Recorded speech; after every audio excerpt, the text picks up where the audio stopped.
अगर रिचार्ज नहीं करवाओगे तो मैं आपका नंबर अभी डीएक्टिवेट कर देती हूँ। अभी कर दो अभी। क्या चैलेंज कर रहे हो क्या सर हम लोगों को? नहीं आपको चैलेंज नहीं कर रहा हूँ, मेरे पास पैसे नहीं। अगर आप रिचार्ज करवा देंगे तो अच्छा होगा कि करवा दीजिए। मैं आपका नंबर बंद ही कर देती हूँ। मत करना गा, कहूँ मन फोन लगा सकते हैं, कहूँ कब हार के। Danger mixer 3 2 1 jump.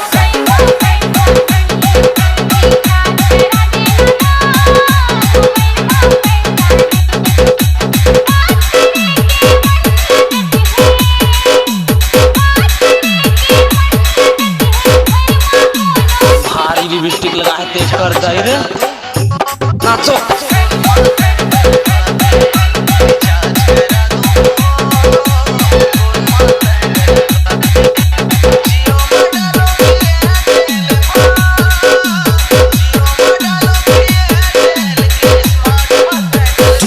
Santosh Rasota DJ Rakesh Tanaur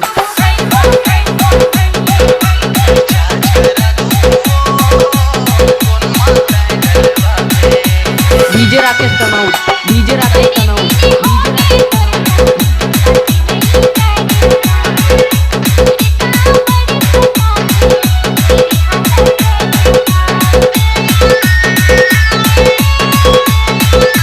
Tanaur DJ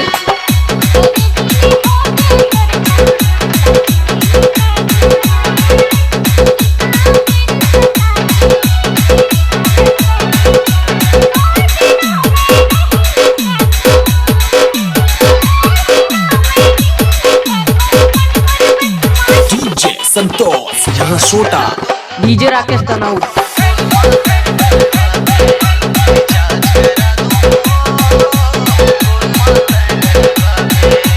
DJ Rakesh Tanaur DJ Rakesh तनौर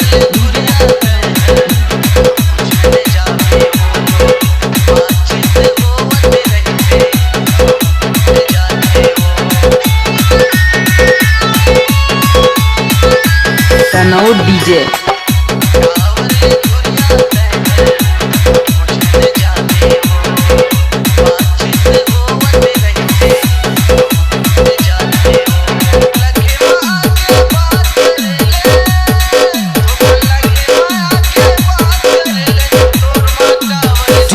Santosh Rasota DJ Rakesh तनौर